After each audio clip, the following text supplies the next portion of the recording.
미국과 한국, 세계 각 지역에서 오늘의 미국 탑뉴스 브리핑 듣고 계신 여러분 안녕하십니까?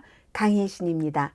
네, 오늘 아주 대선에서 중요한 여론조사가 나왔고요. 경합주의 여론조사 결과가 이제 시작이 되는데 트럼프 전 대통령이 6군데 배틀그라운드, 스윙 스테이트 가운데서 5군데에서 바이든 대통령을 이겼다. 그럼 이게 끝인가? 그런 문제들 전해드리겠고요. 그리고 부통령의 스텝도로, 부통령의 그 남편이 2번 결혼을 했기 때문에 이 스텝도로가 팔레스타인 가자 주민 사람들을 지원을 하는 그런 기금을 모금하는 단체에 본인도 기부를 하면서 인스타그램에 홍보를 했습니다. 그런데 아버지가 카멜라 해리스의 남편이 주이시잖아요. 이것도 아주 중요한 문제가 되겠고, 또 그에 비해서 버락 오바마 전 대통령은 우리 모두 공모자다. 손이 깨끗한 사람이 있으면 나와봐라. 팔레스타인과 이스라엘과의 관계에 있어서 그런 얘기를 했는가 하면, 그리고 오늘 제가 이스라엘이 왜 여기서 휴전하지 않고 싸워야지 되는가 하는 이코노미스트의 기사를 전해드리겠고요. 그런 정도가 그러나 또 그럼 그 끝은 어딘가? 아무도 가자를 통치하기를 원치 않는다. 이게 사실 시작부터 딜레마인 전쟁이라는 이런 것까지 전해드리겠는데, 그리고 미리 말씀을 드리자면요. 오늘의 미국 탑뉴스 브리핑이 끝나고 나서 제가 하나의 클립을 더 올릴 텐데, 그 클립은 팔레스타인계도 아니고 이스라엘계도 아니고 인도에서 태어난 미국 저널리스트, 방송인이라고 할 수 있는 잘 알려진 분이 이 전쟁을 그리스의 비극에 비유를 해서 그리스 비극에서는 결말이 이렇게 됐는데 이건 어떻게 될 것인가 하는 것을 본인의 그 칼럼으로 썼거든요. 그 칼럼은 오늘의 미국 탑뉴스 브리핑이 끝나고 다른 그 클립에서 올려드리겠습니다. 먼저 대통령을 결정할 주가 경합주죠. 배틀그라운드, 스윙 스테이트. 여기서 이제 트럼프 전 대통령이 한 군데 빼놓고는 위스콘신 빼놓고는 바이든 대통령을 현재 다 이기고 있습니다.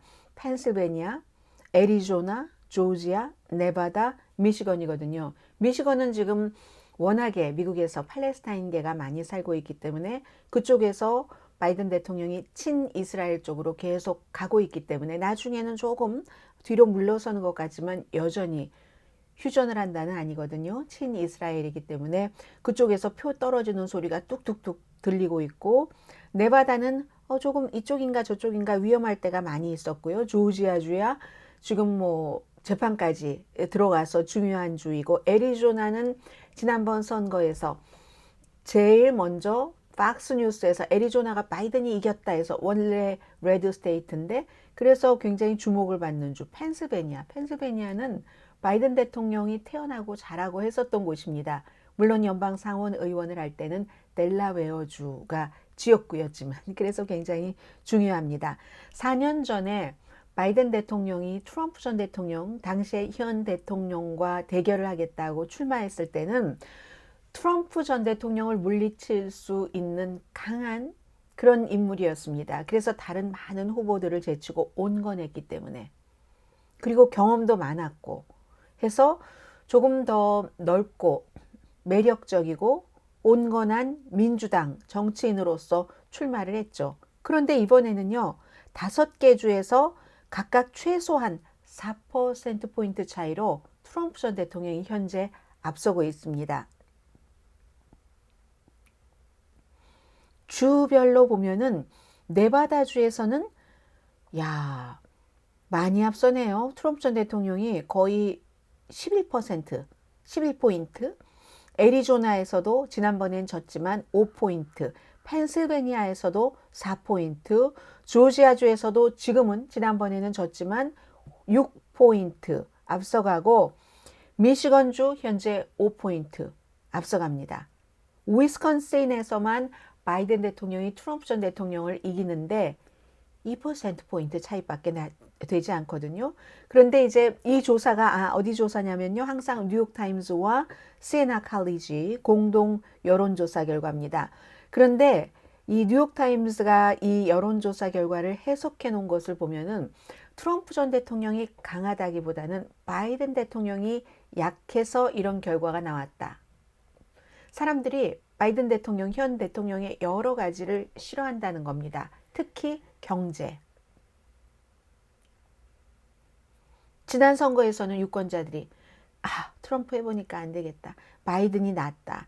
했는데 이게 뭐 기질이라든가 개인적인 여러 친화력이라든가 그 장점들이 막상 대통령이 돼서 일을 해보니까 다 사라졌더라. 특히 이제 경제 핸들 능력과 바이든 대통령의 나이가 가장 큰 단점이라는 얘기입니다.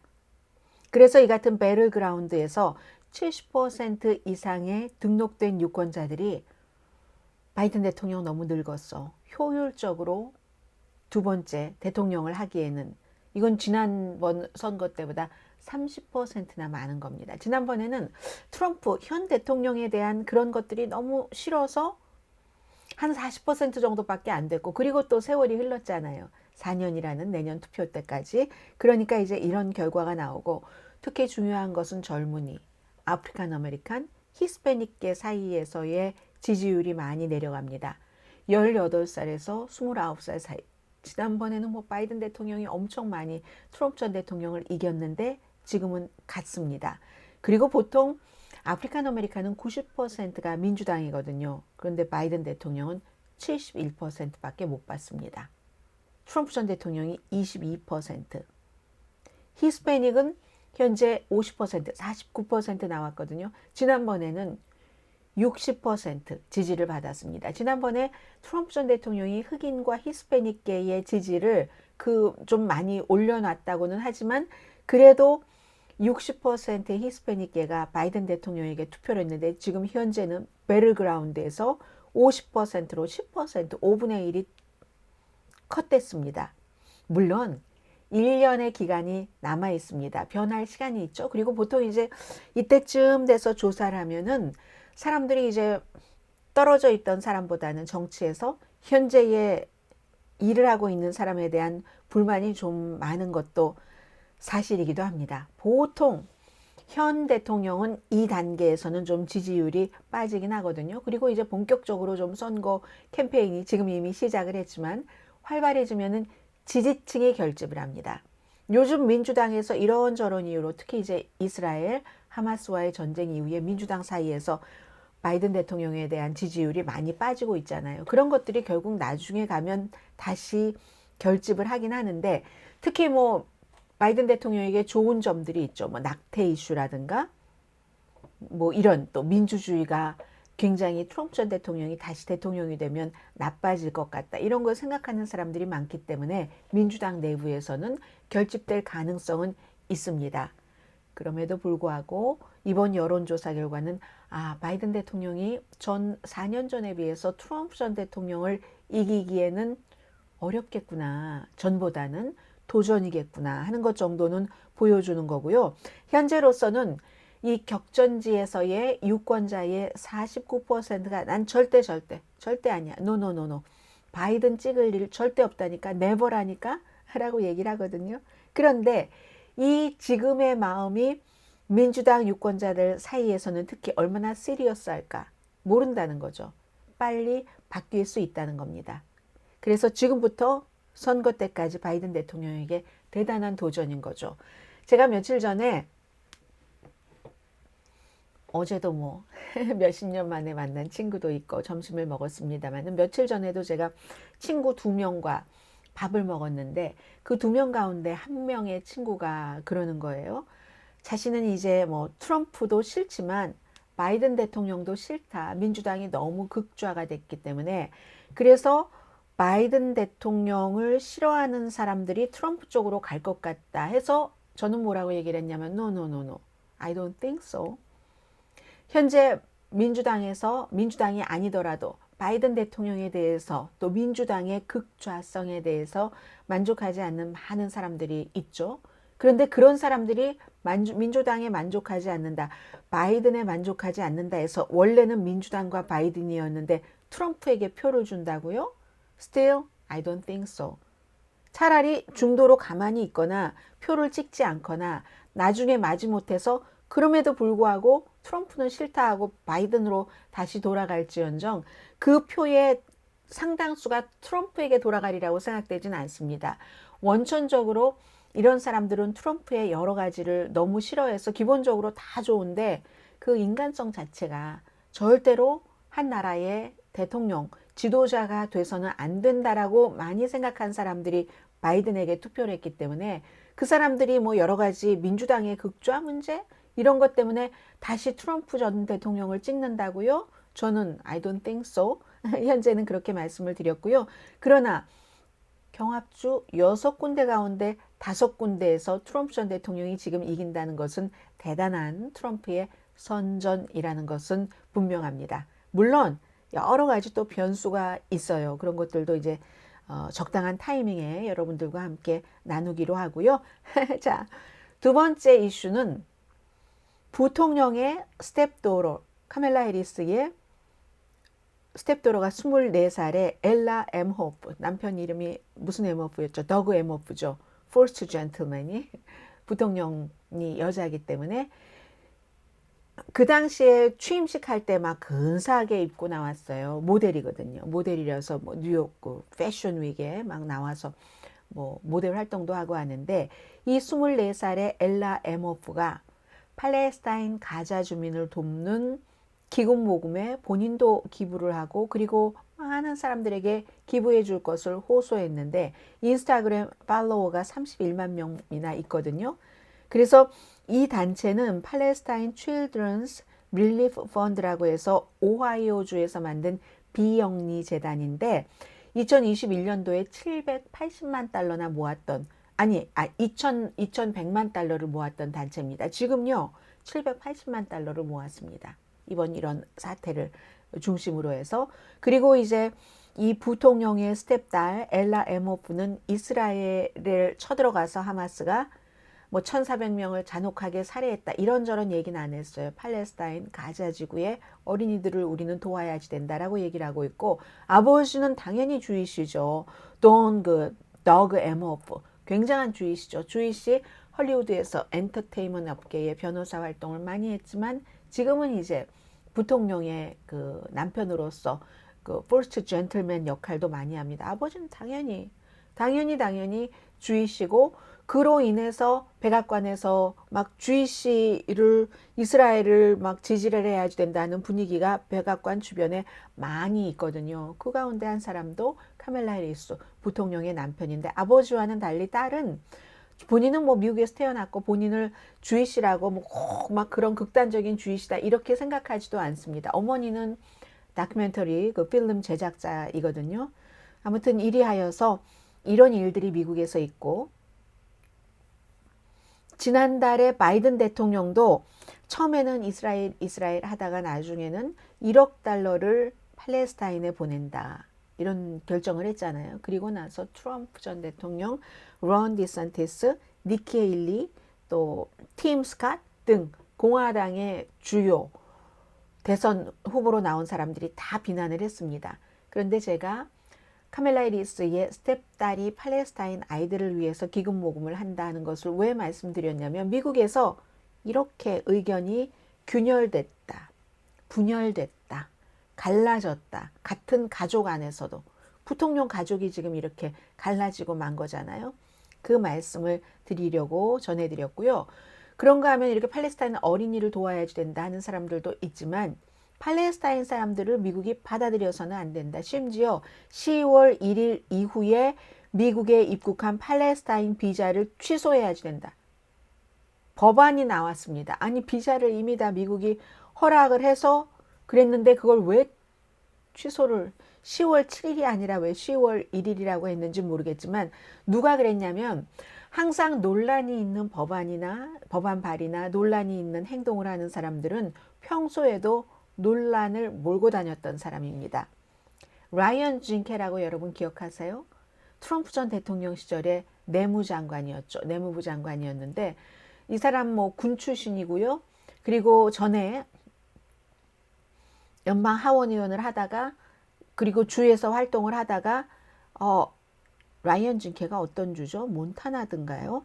그러다가 트럼프 전 대통령이 내무장관으로 하면서 그 의석을 내놨다가 지금 다시 연방 그 하원 의원으로 당선이 돼서 다시 일을 하고 있는데 이 라이언 징케가 몬타나주로 기억이 되는데요. 저는 어느 주인가? 몬타나 맞습니다.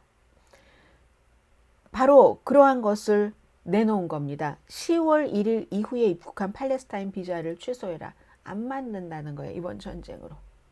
함께 여러 명이 발의를 했는데 다른 사람들 이름은 잘 알려지지 않았는데 누구요? 아주 시끄러운 마조리 테일러 그린 의원과 함께. 그리고 이 라이언 징케 내무장관은 너무너무 스캔들을 많이 몰고 다녔어요. 돈과 연관된 이런 것들. 그래서 결국은 스캔들에 또 스캔들이 엎어지면서 사임을 할 수밖에 없었던, 사임을 했던가요? 아니면 쫓겨났던가요? 둘 중에 하나입니다. 그런 일들도 있고, 그리고는 이제 미국의 국무장관이 지금 엄청 바쁘죠. 예고 없이 이스라엘에 가서 휴전까지는 아니지만 일단 인도주의적인 차원에서 이 전쟁을 잠시라도 중단을 해 주십시오 했더니 벤자민 네타냐후가 아니요, 인질들을 모두 돌려보낼 때까지 하지 않겠습니다 라고 했잖아요. 그 뒤에 이제 요르단에 가서 여러 사람들을 만났는데 결국은 아랍은 점점 팔레스타인, 가자 주민을 생각하는 쪽입니다. 미국 내부에서도 마찬가지고요. 지금 백악관 주변에서의 시위 같은 것 엄청나거든요. 그런가 하면 텔아비브에서는 이스라엘이요, 인질들을 구하라 라고 벤자민 네타냐후를 압박합니다. 인질들을 구하려면은 하마스와 가자 지구를 저렇게 쳐서는 힘들거든요. 하마스도 다 계산이 있는데 지금 어제 제가 이 가자 지구에서 빌딩 10개 가운데 하나가 폭파됐습니다라고 말씀드렸는데요. 빌딩 하나에 얼마나 많은 사람들이 살고 있겠습니까? 아파트먼트가 많으니까. 주거지 50%가 파괴됐습니다. 주거지 50%가. 여러분들께서 살고 계시는 동네에 이제 시작이거든요. 교전은 시작하지도 않았습니다. 이스라엘 방위군과 하마스 전투 요원 사이에. 그런데 지금 주거지가 50%가 파괴됐습니다. 그러니까 그리고 터널을 다 깨부수겠다. 하마스를 깨부수겠다 한다는 건데 그러려면 인질이 그 터널 안에 있잖아요. 해서 이스라엘에서도 막 굉장히 많은 사람들이 아마 정부에 이스라엘도 균열됐죠. 미국 내부와 마찬가지로. 인질을 어쩌려고 이렇게 하는가 하는 그런 일들. 그리고 이스라엘은 최소한 2개의 2,000파운드 무게래요. 이건 이제 이스라엘이 갖고 있는 폭발물 가운데서 두 번째로 큰 폭탄이라고 하거든요. 그걸 자발리아에 적어도 2번 지금 확인된 거 터뜨렸다는 겁니다. 자발리아가 가자시리가 있고 자발리아가 있고 두 번째로 가자지구에서 큰 도시잖아요. 그리고 또 바이든 행정부는 하마스가 그 이집트 국경을 통해서 아직도 많은 외국인들이 가자지구에 있는데 거기를 꽉 잡고 있는 하마스가 이 외국인들을 나가게 하는 것을 굉장히 느리게 하고 있다 하고 비난합니다. 하마스도 계산하죠. 인질과 외국인 이렇게 해서. 그리고 아마 오늘 지나면 10,000명 이상이 사망했다 하는 보도 들으실 겁니다. 제가 몇 시간 전에 확인을 했더니 뭐 9,800명 정도 사망했다는 거거든요. 사망자가 9,800명이면 부상자는 엄청 많겠죠. 그래서 어떤 분은 제가 BBC 방송과 인터뷰를 하는 걸 봤는데 저는 울 시간도 없습니다. 할 일이 지금 너무 많은 거예요. 할 일이 너무 많아서 울 시간도 없다라고 얘기하는 가자 주민의 전쟁통의 그 형편은 짐작하시겠죠? 그리고 제가 이 기사는 참 좀 이상하기도 하다라고 생각이 되는데 이코노미스트가 이스라엘은 싸워야지 된다. 휴전하면 안 된다 하는 기사를 내보냈거든요. 그런데 이코노미스트는 뭐 항상 특별한 지난번에 말씀드린 그런 정도의 케이스 저도 딱 한 번 봤어요. 기자 이름을 얘기한 건 중동 특파원. 그리고 뭐 기자나 뭐 예를 들어 오피니언 비슷한 것이라도 이름을 내지 않습니다. 그런데 제목 자체가 이스라엘이 싸워야 하는 이유인데 이게 왜 제가 이상하다고 생각됐냐면 며칠 전에 봤는데 이렇게 읽어보니까 특별히 뭐 오늘의 미국에서는 중간중간 전해드렸기 때문에 아주 굉장히 많은 부분이 새로운 내용이네 하는 것이 없어 보여서 여러분들께 소개를 해드리지 않았는데 그리고 나서 며칠이 지나면 새로운 기사가 머릿 기사로 올라와야지 되잖아요. 며칠이 지났는데 어느 날 갑자기 이코노미스트가 이스라엘이 휴전하는 게 아니라 싸워야지 되는 이유 하는 것을 위에로 다시 머릿 기사로 인터넷에 올려놨습니다. 그래서 제가 가능하면 오늘의 미국에서 많이 여러분들께서 이제 그거 sick and tired라고 생각할 정도로 아시는 것은 빼면서 그 맥락을 좀 전해드리겠습니다. 그리고 이스라엘이 싸워야 하는 이유에 대해서는 미국도 인도주의적인 차원의 일시 전쟁 중단은 얘기를 하지만 휴전을 말하진 않거든요. 이게 앤서니 블링컨 주이시인 국무장관이 하고 있는 얘기기도 하고 미국의 이 국무장관도 지금 계속 그런 얘기를 하는 겁니다. 아랍 국가 이제 요르단에 있죠. 또 터키 가죠. 터키에서 이틀이나 머문다고 합니다. 에르도안 대통령이 네탄야후와 손절하고 이쪽 아랍 쪽에 신경을 더 많이 쓰고 하니까 그래서 그렇겠죠. 해서 계속 지금 요르단에서 강조하는 것도 만약에 휴전을 하고 나면은 그러면 하마스가 다시 이제 힘을 모아서 추가 공격을 할 수가 있다. 그렇지만 물론 이스라엘도 가자 지구에서 민간인 사상자를 줄이기 위해서 최선의 노력은 해야지 된다 하는데 아랍 지도자들은 점점 지금 이제 팔레스타인 주민 쪽으로 마음이 향하고 있는 것은 분명해 보입니다. 하마스를 싫어한다 할지라도 뭐 사우디아라비아도 그렇고요. 카타르, 유나이티드 아랍에미레이트나 뭐 이집트 다 마찬가지입니다. 어떤 구실로도 어떤 명제로도 민간인을 알면서 그렇게 폭격해서 숨지게 하마스 한 명 잡는다고 그렇게 몇십 대 몇백 대 1로 공격을 하는 것은 정당화될 수가 없고 그리고 우리 아랍 세계 지역 안보에도 도움이 되지 않는다. 이게 지금 아랍 국가 지도자들의 얘기입니다. 그럼에도 불구하고 이코노미스트가 이스라엘이 싸워야 하는 이유를 쓴 것을 제가 전해드리겠습니다. 이스라엘의 가자지구 폭격이 끔찍한 피해를 낸 것 맞지만 그러나 하마스 권력이 무너지지 않는 한 평화는 없습니다. 이스라엘군이 그들이 만든 지옥으로 들어가고 있습니다 하면서 지금까지 여러 가자지구의 피해 상황, 봉쇄 상황, 봉쇄가 돼서 생명이 위협이 되고 하는 것을 쭉 설명을 합니다. 휴전하라는 목소리가 많이 나오지만 복수하지 말고 그리고 복수도 너무나 불균형하다. 1,400명이 숨지고 240여 명이 인질로 잡혀갔다고 거의 10,000명이 숨지고 부상자는 수없이 많고 거주 지역 50%를 포함해서 빌딩 10개 가운데 1개를 다 폭파시킨 이런 불균형한 복수, 부도덕하기까지 하다. 이런 말을 하는 사람이 상당히 많고 그리고 이스라엘 국가 자체가 팔레스타인들의 생명을 너무 하찮게 취급하는데 두려움을 느끼면서 그리고 잔해 그 이스라엘이 다 폭파해버린 그 빌딩들의 잔해 속으로 야 이젠 중동 평화 팔레스타인과 이스라엘 평화도 같이 묻혀버리는구나 이런 걱정들도 한다는 거 이코노미스트가 인정을 했습니다. 그런데 이 같은 그래서 휴전해야지 된다 하는 강력한 주장은 잘못된 결론으로 이끕니다. 이런 얘기를 합니다. 하마스는 하마스의 능력을 이스라엘이 지금 주장하는 것처럼 없애버리거나 줄이는 것만이 유일하게 평화로 가는 길입니다. 비극적이지만 그렇게 평화로 가려면 전쟁을 할 수밖에 없습니다. 전쟁이 필요합니다. 이코노미스트의 얘기거든요. 물론 지난 20년 동안 이스라엘은 팔레스타인은 국가를 가질 자격이 있다. 팔레스타인도 이스라엘이 남의 땅에 와서 국가를 세웠잖아요. 팔레스타인들이 살고 있는 땅에 와서. 그럼 팔레스타인도 원래 자신들의 땅이었던 그곳에 국가를 세울 수 있다는 사실을 지난 20년 동안 망각했었다. 네타냐후 시대에. 네타냐후는 팔레스타인 온건파를 방해하도록 하마스를 부추겨. 하마스 키운 사람이 네타냐후라니까요. 왜 그러냐면 아, 팔레스타인과는 평화 협상을 도저히 할 수가 없어. 이런 걸 자꾸만 부각시키려는 계략이죠. 그 계략에 팔레스타인 사람들이 또 빠져 들어가기도 했습니다. 냉큼 집었잖아요.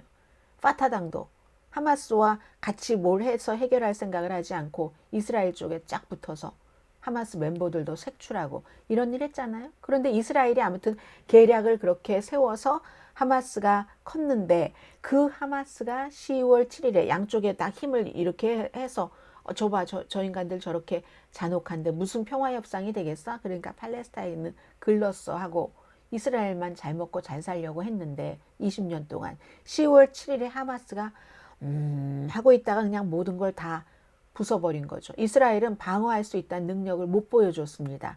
그런 공격이 있다는 것조차 알아차리지 못했다는 거죠.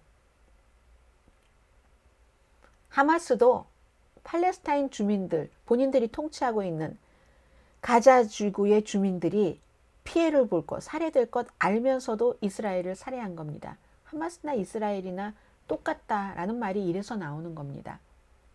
그 사이에서 더 많이 피해를 보는 사람은 이스라엘 주민이 아니라 팔레스타인 주민이기 때문에 지금 세계의 많은 사람들은 팔레스타인 사람들에게 동정을 보내고 있는 겁니다. 폭력의 악순환에서 벗어나는 길은 이코노미스트예요. 다시 하마스 통치를 무너뜨리는 일이다. 하마스 고위 지도자를 살해하고 군사시설을 파괴하고 그래서 많은 사람을 죽게 한다. 일반 민간인들을 그리하여 평화로 가게 한다. 이게 굉장한 숫자의 사람들에게는 충격일 수 있지만 그럼에도 불구하고 해야지 된다는 얘기예요. 이코노미스트는. 하마스가 있는 한 평화가 없기 때문에. 저는 이코노미스트가 이렇게 말을 하는 것에 조금 놀랐는데 하마스 없으면 또 다른 하마스 나온다니까요. 왜 이걸 전에 며칠이나 됐는데 푸테어 이걸 다시 맨 위에로 이런 기사를 굉장히 논쟁적이기도 하고 많은 사람이 그러니까 팔레스타인 사람이 죽어도 좋다. 이스라엘이 싸워라 하는 거잖아요. 이걸 구태여 왜 다시 맨 위로 올렸는지도 저는 좀 이해가 안 갑니다. 무슨 사연이 있는 기사인 것 같기도 해요. 아무튼 그리고 나서 네타냐후는 빨리 자리에서 물러날수록 좋다. 또 서안에서 이스라엘이 팔레스타인 서안 지구에 있는 사람들 막 성추행하고 살해하고 이게 보도가 안 돼요. 언론 매체 같은 곳을 이스라엘이 장악하고 서구도 이스라엘이 하는 잔혹한 행위는 눈 감아주고 있기 때문에 그리고 이스라엘 정착민들이 아주 못되게 굴잖아요. 그 팔레스타인 사람들에게 서안 지구에서 가자 지구에서는 본인들이 핸들하기가 어려우니까 다 정착민을 옮겼고 그래서 네타냐후는 빨리 갈수록 좋고 팔레스타인도 온건한 리더가 필요 없다. 문제는요. 이래서 제가 이코노미스트 기사가 이상하다고 한다니까요. 현재 아무도 없다. 아니 팔레스타인의 온건한 지도자 아무도 없고 네타냐후도 물러나지 않고 대안이 없는데 뭘 가지고 전쟁에서 계속 주민들이 사는 집을 다 파괴하고 빌딩을 다 파괴하고 일반인들을 죽여도 이 전쟁을 계속 이끌어가야지 하는지 저는 물어보고 싶네요. 이코노미스트에. 그래서 이제 네타냐후의 하마스 지지, 팔레스타인 자치, 그리고 네타냐후가 하마스를 지지한 거나 팔레스타인 자치정부의 아바스도 수반도 경쟁자를 안 키웠잖아요. 본인이 지금 87살인가 그런데 수십 년 그 자리를 지키고 있으면서 그러니까 우애가 문제예요. 항상 팔레스타인이고 이스라엘이고 그리고 나서 어쨌든 싸우고 나서 가자의 안보를 보장을 해야지 되고 점령하면 안 된다. 이스라엘 점령하고 싶어 하지 않는다니까요. 한번 실패해서 아차하고 뒤어서 나오고 그 자리에 하마스 니네가 계속해. 세계에서 욕먹으면서 잔인하게 한번 해봐. 그리고 서안 지구에 팔레스타인 자치정부를 놓고 니네 둘은 절대로 화합할 수 없지. 고로 니네와는 평화협상이 불가능한 거야. 이런 지금 정책을 가지고 갔는데 가자의 안보를 보장하고 점령해서는 안 된다니요. 여태까지도 안 하고 있는데 할 마음이 없다니까는요. 그래서 이 이코노미스트는 가자에는 하마스와 이란에 반대하는 국제연합을 놔야지 된다라는 얘기를 하고 있고 들어가고 싶어하는 국가들 별로 없을걸요. 아무리 미국이 이것 줄게 저것 줄게 들어가봐 하더라도 지금으로서는 별로 없어 보입니다. 그리고 이스라엘도 이 전쟁은 하되 국제법을 존중하라. 국제법 존중 안 해요. 지금 이스라엘이 이미 전쟁에 대한 시각을 바꾼 것 같습니다. 휴전은 평화의 적이라고까지 얘기를 합니다. 이 기사 누가 썼는지 모르겠어요. 아무튼 휴전은 평화의 적이다. 인도주의적인 중지, 요청 이런 거 강해지지만 반복되는 그 전쟁의 중지는 하마스의 생존을 높인다. 가자의 평화가 올지 아무도 모르지만 어쨌든 이스라엘과 팔레스타인을 위해서 가능한 최고의 기회를 줘야지 되는데 휴전은 기회를 없앤다. 라고 얘기를 합니다. 이게 이코노미스트예요. 제가 지금까지 이코노미스트 기사 본 것 가운데 가장 비합리적인 그런 기사인 것 같다라는 대안이 하나도 없이 한 얘기를 하니까요. 그에 비해서 또 다른 잡지 애틀란틱에는 어떤 게 써 있냐면 이스라엘의 위험한 환영, 아무도 가자를 통치하기를 원치 않는다. 지금 이게 아랍의 입장인 겁니다. 이스라엘의 위험한 망상, 어떤 제3자도 가자 지구를 통치하기 위해서 개입하지 않을 것이다 하는 얘기. 그러면 그냥 마구 부수고 마구 죽이고 나가겠다는 얘기잖아요.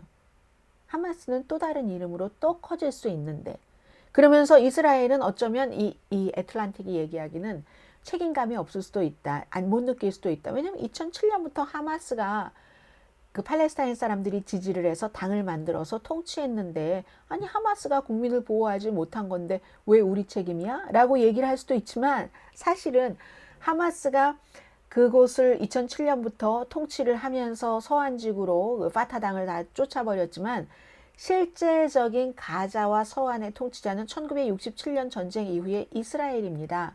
가자지구 하마스가 있지만 하마스는 국민들의 처음엔 사회복지 많이 했어요. 그러다가 이스라엘을 악마화하고 이스라엘을 인정하지 않는 것을 최고로 목표로 삼게 됐기 때문에 어느 순간에 처음에는 다 했다니까요. 그랬기 때문에 하마스의 책임이기도 하지만 하마스에게 책임을 하마스가 통치하는 기간에도 이스라엘이 계속 모든 걸 봉쇄했잖아요. 더 큰 통치자는 이스라엘이었지 하마스보다. 그렇기 때문에, 그리고 팔레스타인 민족 분열하려고 굉장히 그러니까 하마스는 점점 자기 그 파괴적인 그런 그 결정을 하게 됐고 이스라엘이 엄청 후회하고 있을 것이다 라고도 쓰고 있고요. 아무튼 다 부숴놓고 사람 죽여놓고 제3국들이 들어와서 관리하라? 이거 어느 제3국이 그 어려운 거기를 관리하려고 할지 알 수가 없습니다. 팔레스타인 자치정부 수반도 안 들어가고 싶어 할 거예요. 잿더미에 들어가서 마흐무드 아바스가 얻을 게 뭐가 있겠습니까? 전에도 이집트에서 뭔가 뭐 중재 좀 하려고 했을 때 무하메드 아바스가 20년 동안 거기 가자지구 발도 안 디뎠다니까요. 자원도 없죠. 무장 민병대는 예를 들어 하마스가 다 없어진다 할지라도 엄청나게 쑥쑥 나올 테고, 왜냐하면 태어날 때부터 이스라엘의 폭정, 하마스의 폭정을 겪은 그런 어린 세대들, 특히 이제 이스라엘에 대한 폭정은 이건 민족주의로 다 그런 마음이 있기 때문에 폭력으로 변할 텐데 뭐 거기 들어가고 싶겠어요? 아바스가? 그리고 팔레스타인 그 가자지구 사람들도 별로 원치 않고요.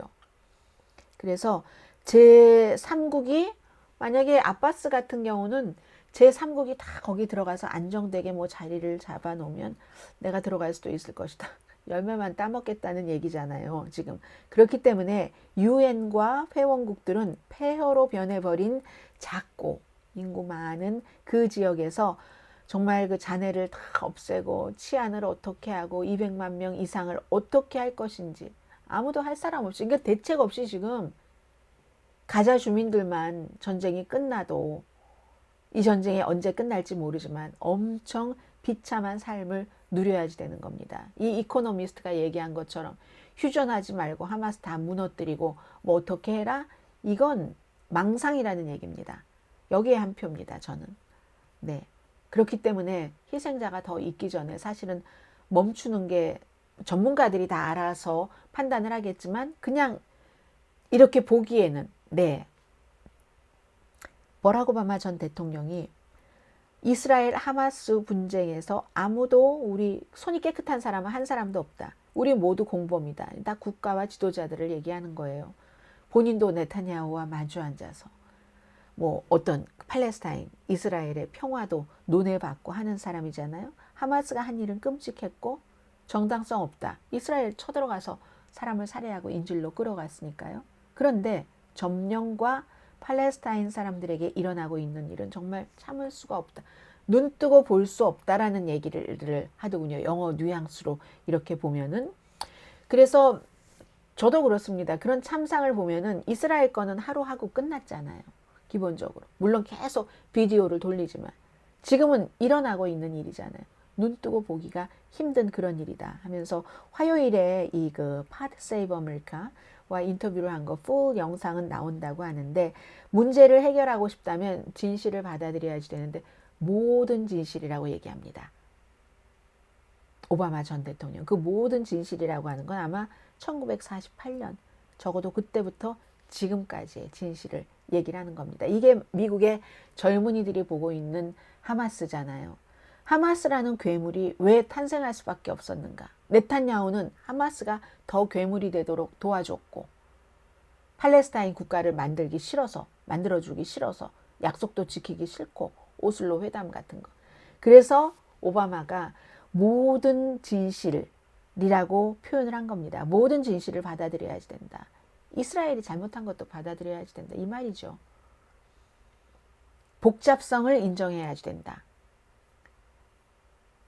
물론 오바마 전 대통령도 뭐 휴전해야 된다라고 얘기하진 않았어요. 바이든이 대통령이잖아요. 본인과 같이 일을 했었던. 그렇지만 인도주의적인 그 모든 것들을 지원을 해야지 된다. 이스라엘이 군사력을 좀 자제를 해야지 된다. 그리고 뭐 오바마 전 대통령으로서는 양비론으로 갈 수밖에 없죠.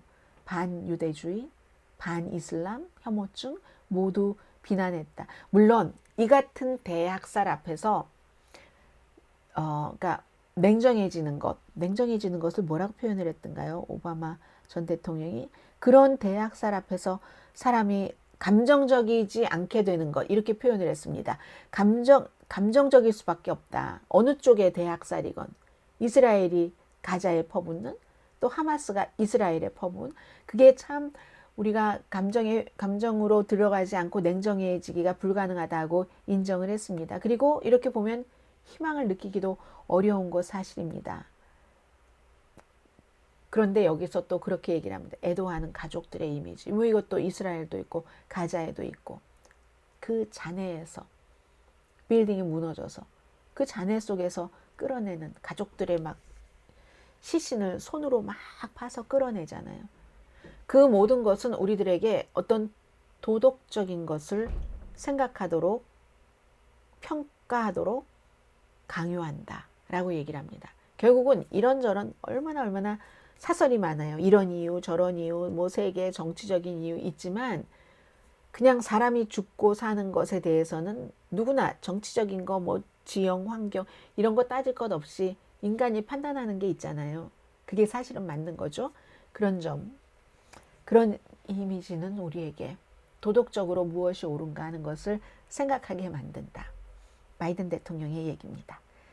자, 여기까지 오늘의 미국 탑뉴스 브리핑 마치고요. 잠시 뒤에 말씀드린 그리스 신화와 이스라엘 팔레스타인, 이스라엘 하마스 전쟁을 잘 비교를 한 잘 쓰여진 오피니언 그 칼럼을 잠시 뒤에 이어서 소개해 드리겠습니다. 강혜신이었습니다.